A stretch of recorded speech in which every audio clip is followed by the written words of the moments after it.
Welcome to Leading with Purpose, the podcast that's dedicated to helping you become the leader you aspire to be. Join us on a journey of self-discovery, empowerment, and inspiration as we explore the world of leadership and personal growth. In each episode, we will explore the art and science of effective leadership, bringing you insights, stories, and strategies from experts and thought leaders across various industries. And now your hosts, Dawn Marie Bornhammer, Maisha B. Hoy, Janelle E. Taylor, and Dr. Sharon H. Porter. Welcome to Leading with Purpose, the podcast that's dedicated to helping you become the leader you aspire to be as you lead, empower, inspire, and achieve. I am Dr. Sharon H. Porter, Editor-in-Chief of Vision and Purpose Lifestyle Magazine. I'm Janelle E. Taylor, CEO and founder of the JTOA Corporation. Hi, everyone. I am Maisha B. Hoy, the CEO of BSHG LLC, which manages and markets MaishaLemonadeStand.com, QBob, and Customer First Marketing. And I'm Dawn Marie Bornhammer, the founder of Mission Inspired Consulting. Thank you for being here today. And we are super excited to welcome Dr. William Brantley, who we will be referring to as Dr. Bill. He is a leader in innovation, leadership, and strategic thinking in the fast-changing field of corporate learning and development. He has a strong career of more than 20 years where he has shown his skill as a change agent, capable of connecting training and talent development with strategic organizational objectives. He currently holds the position of fractional Chief Learning Officer and a learning development strategist. Welcome to the podcast, Dr. Bill. Thank you so much for having me. Absolutely. We are ready to dive in to this wonderful conversation. And I'm just going to kick it off by asking you that as a leader in innovation and strategic thinking, how have you seen corporate learning evolve over the years, especially with the rapid technological advancements that we are experiencing? Well, now, most of my experience has been in government. Like I've been a federal employee for 17 years, but I do keep up with the corporate learning market. And really where I'm seeing the major evolution is I'm seeing, and this is kind of a welcome evolution, that they're experiencing the value and importance of learning. You know, learning departments used to do training departments, used to be mandatory training, and we just like send folks to it. And nowadays you're starting to see chief learning officers coming to the table and be more strategic. I wish there was more of that, but it's starting to become seeing these folks, the value that they bring and the value that training brings, especially as organizations realize that the value is in the intellectual capital of their people, you know, and what they have in their heads. Absolutely. And I know that corporate and government can be vastly different, although there are some similarities, but a lot of times you do see that change in that. Do you prefer government, working in the government versus corporate? Yes, I mean, I started off as a state government, employee, and I've loved state and local government, and I've been a federal government person. And, you know, I guess when I did the corporate world, I went out during the .com boom in the 2000s, so I got a little burned. Yeah. You know, I have some stock options I would be willing to unload if anyone wants them because they're free. You know, I think government, I think government has a great value and it offers a lot to folks. And not to, dismiss the nonprofit or the corporate sector, but yeah, I like the government sector. And there's a lot of good stuff we could be doing with it in training. Absolutely. Thank you for that. Dr. Bill, Happy New Year. Today is the second day of the fiscal year in the government, and those of us who are relieved, feeling a little bit beat up. Now it's time for renewal from all of that hard work. But I want to talk about agile methods and design thinking in organizations, government alike and corporate, it both applies. So in your work, you integrate a lot of agile leadership and design thinking to enhance organizational agility, if you will. And what I'd like for you to do is share with our audience today how you transformed these team dynamics, or how these methodologies have transformed these team dynamics based on your experience, and describe what leaders should prioritize to ensure the long-term successes from those experiences. Mm-hmm. Well, the reason why Agile is so important in government is because many government agencies deal with what we call wicked problems. And these are problems that can change. It can look different to different stakeholders, look at it from different perspectives. And as you work with the problems, they can also change as you apply solutions to them. So the classic examples of wicked problems like climate change, crime, poverty, those kind of things. And as we keep working with it, a lot of times you have to learn how to manage the wicked problem. You don't really get to solve them as much, but you can manage it. And that's what a lot of government agencies work with. And one of the things about wicked problems, they change a lot. So that's why you need to be agile and iterative and experiment with it. Because, there's, I've worked on lots of different agencies and with all kinds of different wicked problems there. And it looks like, okay, we got this aspect taken care of, but now we got to work with this, or things have changed a great deal. So when I was working at the Office of Personnel Management, we started talking about being agile and working with complex adaptive systems and applying that to government. So that, as we work with the problem and we solve it in one area, we can now see some other things that have popped up. And, this is the way the modern world is. It's faster, there's more change coming. And leaders just have to be able to work with that. I mean, when I got into the public administration program, the reason I picked the school I picked, Walden, is because I could apply my nonlinear, complex, thinking to it, rather than some other schools I looked at and they were still kind of stuck in that 1950s, bureaucratic mode. So with leaders, they have to be flexible. And really, I'm a big proponent of the servant leadership, of empowering your people. You just can't do command and control anymore. Can you say that again? Servant leadership and empowerment are just, a lot of buzzwords, even system thinking is one, but like agile servant leadership will never, ever be a time lived. It's long lived, it is timeless. So thank you again for leading the charge, because we still need those adaptive methodologies. We still need the flexibility, especially with 2024 and the most recent events. So we'll talk about the current in the next question. Thank you, sir.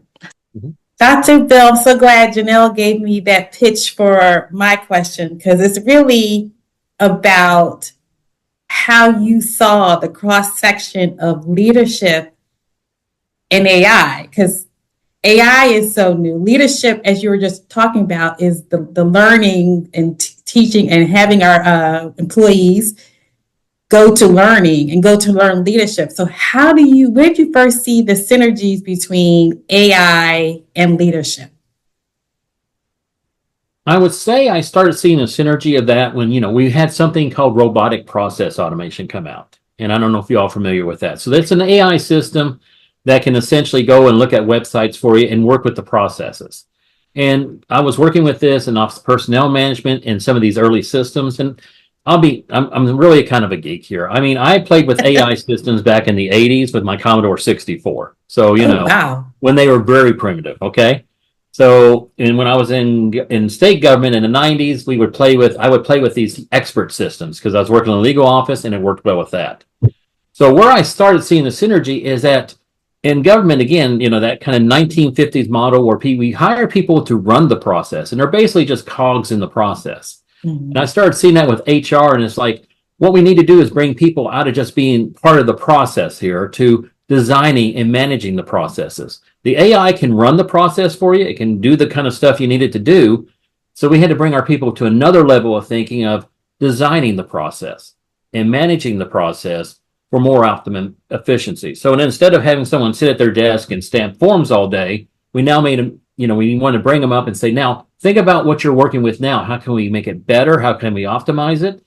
And that's where the agile thinking comes in and the iterative thinking comes in and the design thinking comes in, that this process works great for right now, but we need to change it in the future. And how do we do that? And we need our people that are in the front lines doing this process helping us with that. So how does that apply to leadership? Is it that the frontline, I guess I don't want to call it a cog manager, now sees the opportunity that exists with AI and then applies it? Give me more about the how it applies to leadership. Sure. And how I see it applying with leadership is that we shift our leaders. This is why I love servant leadership so much and situational leadership. And when I was getting my PhD in public administration, I was working a lot with what they called street level bureaucrats. And those are the frontline people. Exactly. I know it's a great name, but it's the police officers, it's the first, responders, all these folks, and they're the ones closest to the problem. And they have the managers behind them, the leaders behind them.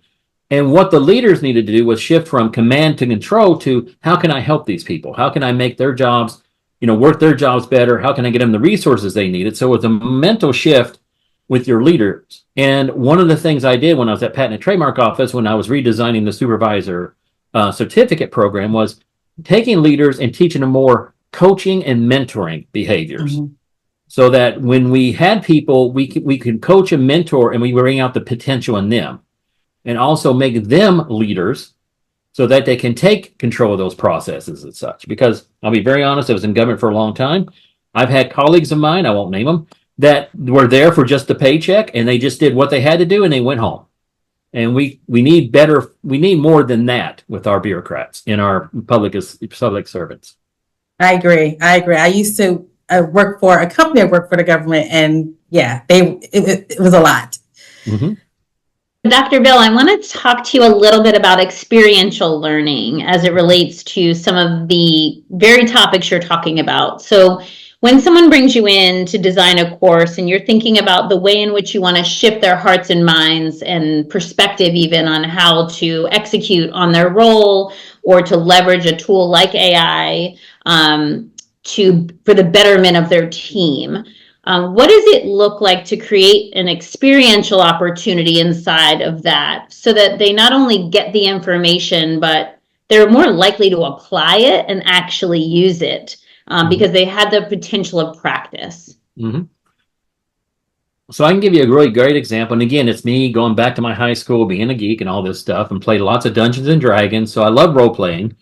And the practical example is when I was at the Patent and Trademark Office and I was redesigning the supervisor certificate program. When we first had it, it was 8 sessions, 7 hours, 8 sessions. Most of it was PowerPoint, which was just painful. I made myself sit through those, and I was like, I don't want to do this anymore. So we cut the PowerPoints in half. And what I did, luckily at the Patent and Trademark Office, we had a yearly contest for Supervisor of the Year. So I went and read all the entries, all the contest entries, and I went and got some of those supervisors. And I got, and you have to write this up and all this. And I got I contracted a person to come and write case studies based on the Supervisor of the Year. And what we did is we created it so that the participants in our program would come in and they would get the book of case studies. And we didn't give them the resolution. Okay, we just basically said, here's what they did, here's the situation, what would you do when we have a discussion? And we would do some role play. And then we would bring in the supervisor who actually had that situation, and they would explain how they approached that situation and how they resolved it. And I found that was really fruitful because a lot of times with supervisors, and we really encourage this, is, you just can't show them leadership by PowerPoint, but looking at what their peers did and someone who excelled at this and learning from that lesson. And also kind of playing it out a little bit. So that's how I like that. I really love experiential learning. That's what I do with a lot of my courses, because you just, I know, and I have students. I've been teaching university for years. A lot of my students, like right now in my web class, I got it. Okay, you got it. Now build me a web page. I ain't got it. So best way sometimes, just put them in there and show me what you got, and then we work with it. What I appreciate the most about your example is that you let them ideate about how they would solve it before hearing from the person who actually lived through the experience, right? Because they may have come up with different ideas and different strategies and different methods than the very person that is part of the case study. And then when that person's story is illuminated, it adds to the collective thought process without giving them the answer first, right? Not showing them the best practice before they had an opportunity to ideate about all of the solutions that are possible. I really appreciate that about the experiential part. And I think what I love about experiential learning is simply the ability to build our confidence to actually execute on the knowledge.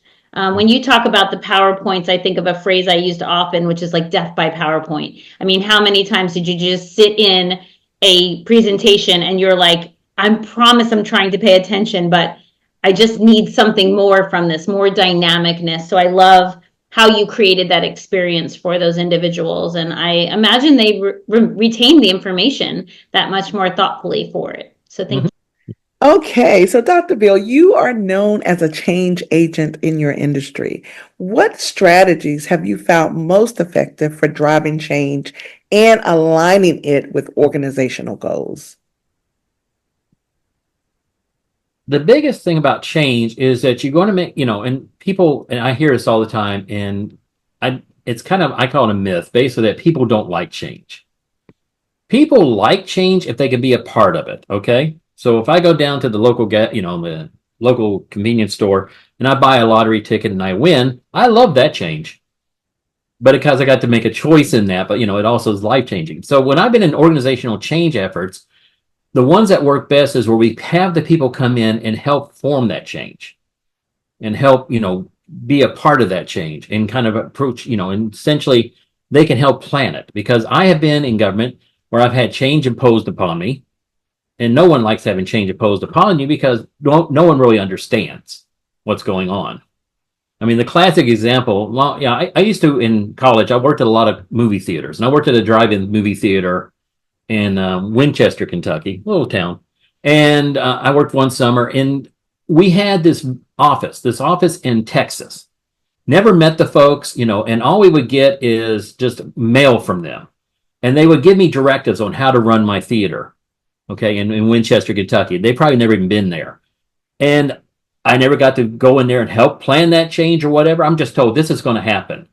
And I'm like, well, that doesn't work. That's not going to help us. That's not going to be with us. So I see change like that. So to help people make the change, I'm really big on the communication, understanding why are we changing? Why do we need to change? And how can you be a part of that change? Thank you for that. And that just reminds me, I think in a book that I read on change leadership, and the 3 C's were, of course, communicate, collaborate, and commit. And once you do those things, the change is not as painful for those who have to make the change. So thank you for that. What a great segue. And I love your statement. People are more accepting of change when they are included in that change. And as a process developer, much like yourself, integration is such a key. And I absolutely love your work. You've been a champion for citizen development. So I want to talk about the impact you're making in the project management and cybersecurity areas, particularly through the no-code, low-code platforms for folks who are struggling or maybe may not have implemented the AI totally into their organization's government. How do you see the shape in the future of project management specifically, Dr. Bill? And what are some key challenges that we could probably expect in navigating this area in 2024 and beyond? So if I understand correctly, you're asking about, AI, using that to help us no code and low code and helping us make those changes and such. And as I've talked about it before, the biggest value I see from AI and project management is helping us navigate that value stream. And that value stream that we use to create products and services for folks. And that's what our projects are for, our products are for and such, right? And those value streams can be very complex.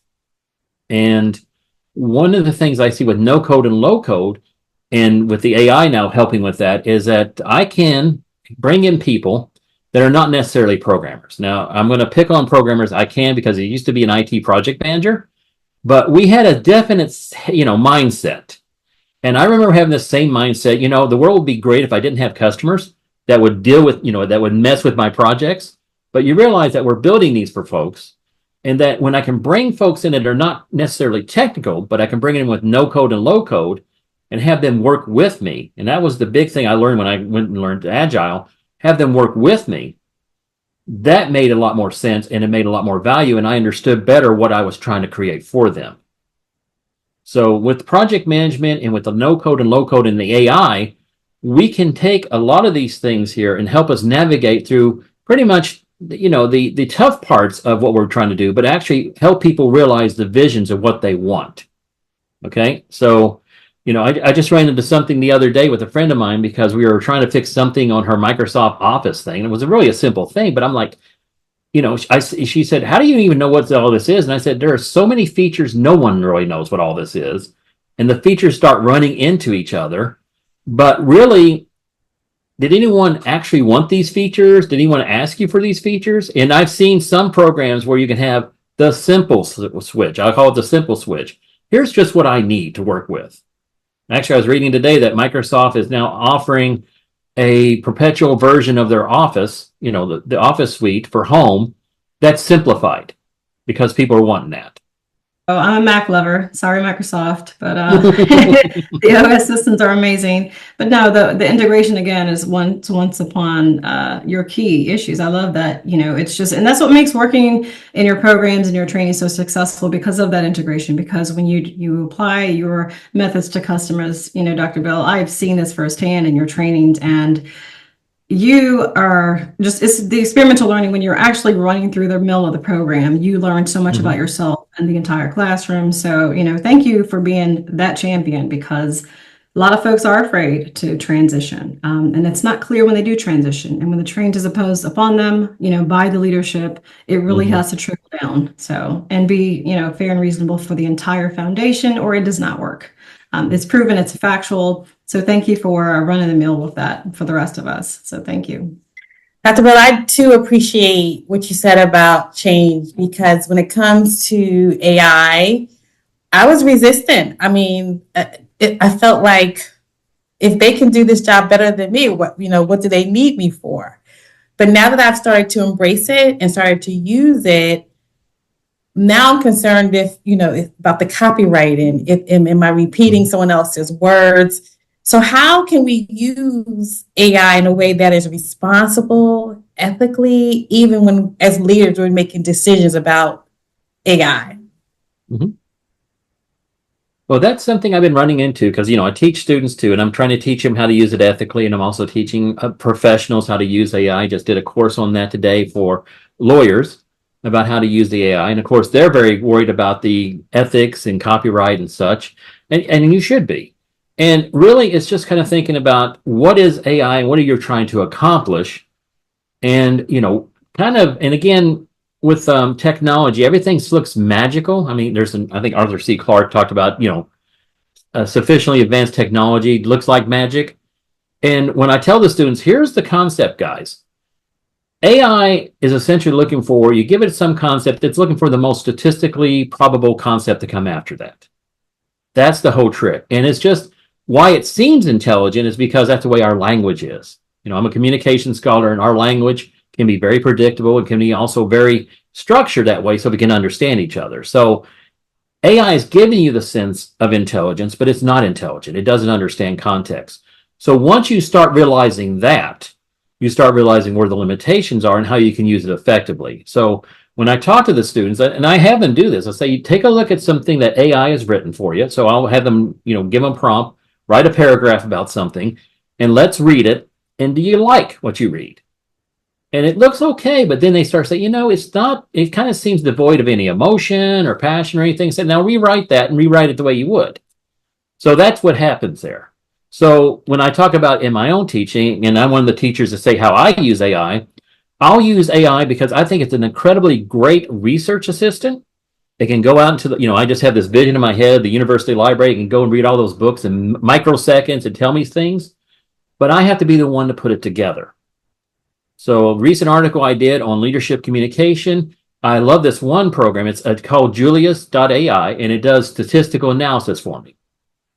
And what I mean by that, it can arrange my stuff for me. And if y'all have ever done data analysis, most of the time you spend just getting your data arranged.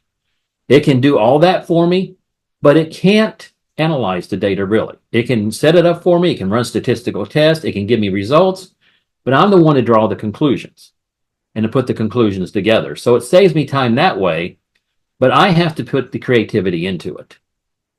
So, and that's how I kind of talk to the professionals too. Don't worry about the job, don't worry about AI taking away your job. It's what I've heard before is that someone using AI can take away your job.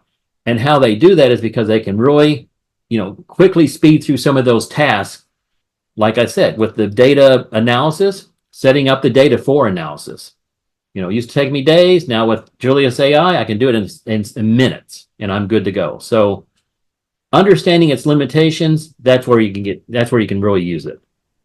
I think that's exactly what I did. I just started using it a little bit at a time. Mm-hmm. Just looking at your students. Okay, that's not my brand, to use marketing terms. Mm-hmm. And I've been able to rewrite it, but it's a good starting point. It's a great starting point. But now that I know Julius AI, I have some data I want to analyze. So I'm going to put that in there and check that out too. Thanks. Mm-hmm.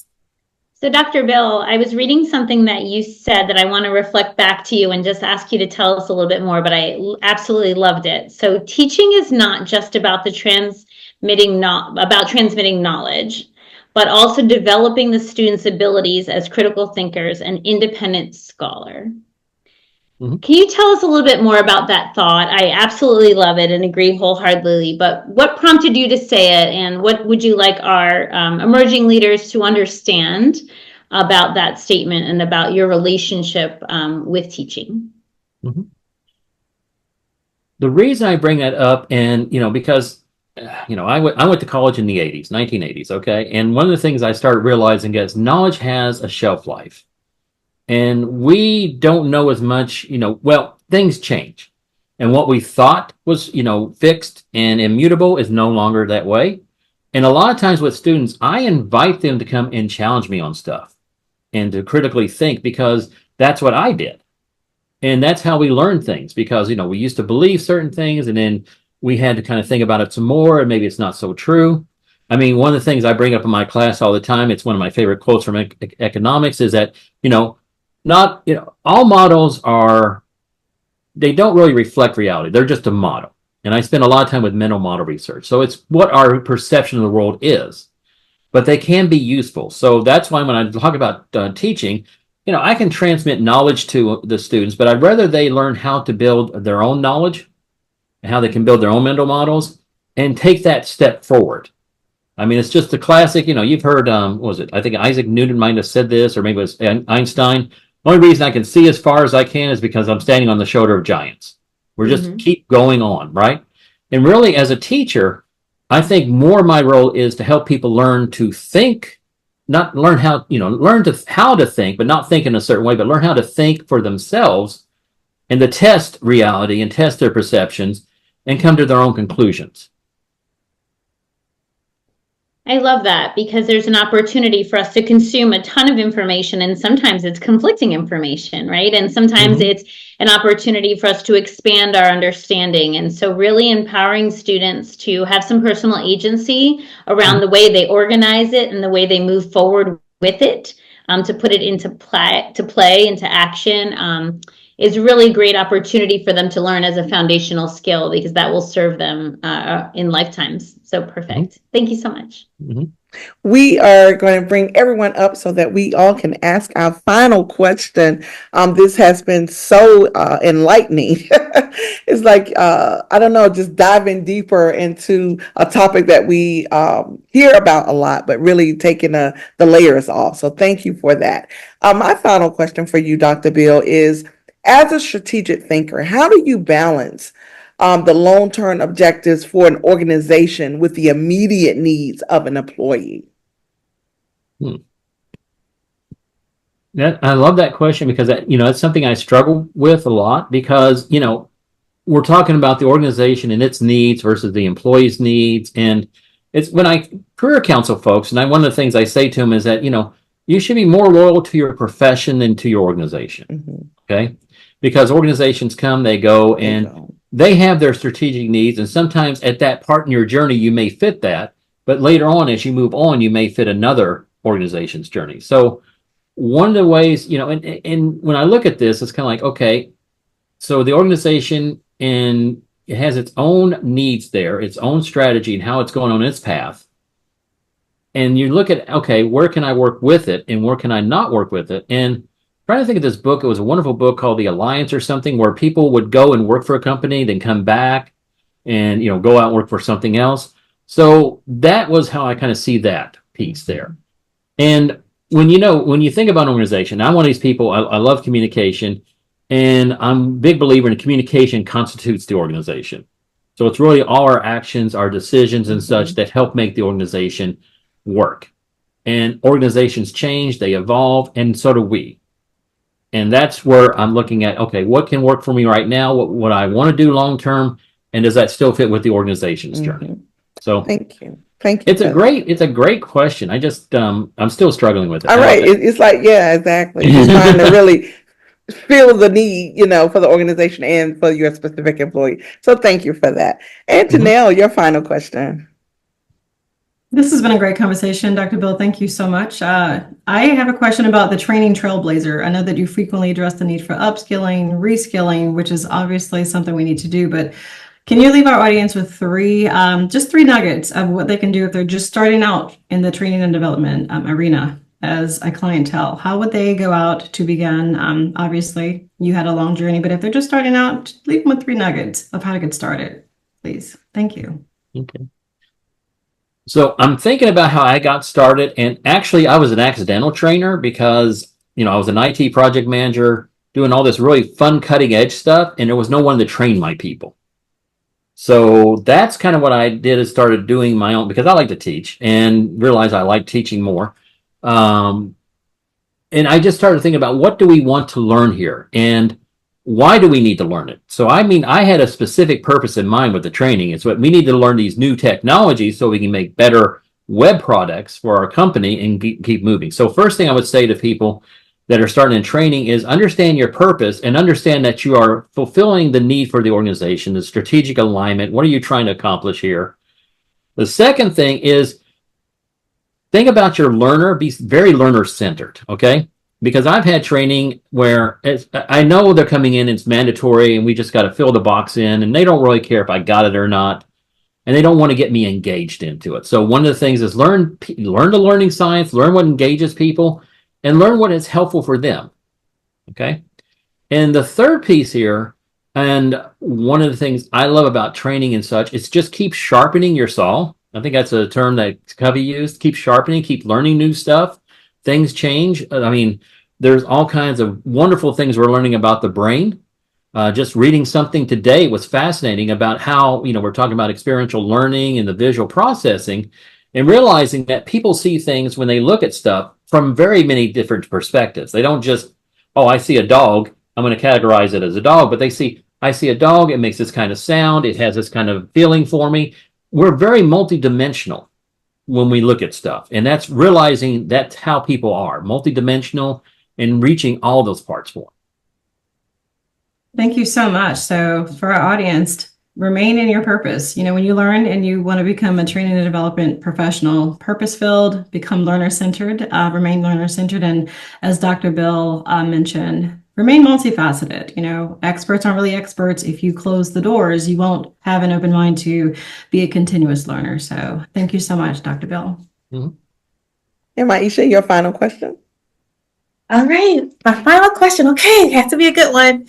So it's so funny that you started, as you say, you are a self-proclaimed geek, and you're teaching students now. So you're kind of looking towards the future. So are there any emerging challenges or opportunities that you're particularly focused on? They could be AI, change leadership, agile communication, whatever it is.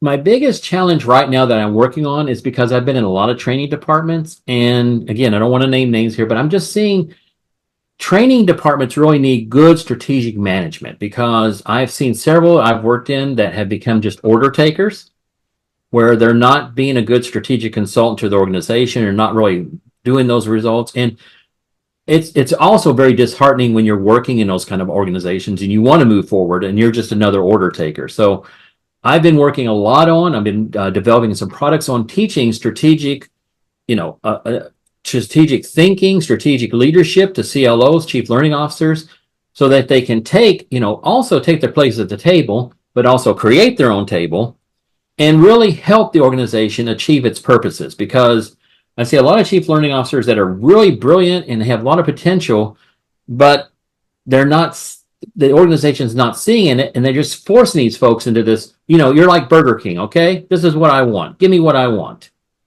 And I've seen some really horrible examples of this where, the leadership comes in and they think they know what training they want, but they really don't, and they need our diagnosis to help them with it. So that's my biggest burning passion right now. And we get a lot, we ask that question a lot on this podcast. How do you determine when a leadership or training is necessary? So good luck with that, because that's definitely needed. Yes. So, Dr. Bill, my final question is really focused on the leader who may be a little resistant to AI, but we all know it's not going anywhere. And there is a lot of potential. So what would be a place you would recommend they start if they are feeling a little bit of resistance, but are at the point where they are aware that it is here to stay and it's time to get on board in some capacity? It's something I learned when I was in college. Well, actually in high school, I was a debate geek. Okay. So here we go again with the geek stuff. And one thing I learned is that we would get debate topics at the beginning of the semester. And I swear this does have something to do with your question. We get debate topics, and I knew the answer on the debate topic. And by the end of the semester, I realized I totally changed my mind after going to the debate tournament. So the biggest thing I can say for a leader is intellectual humility.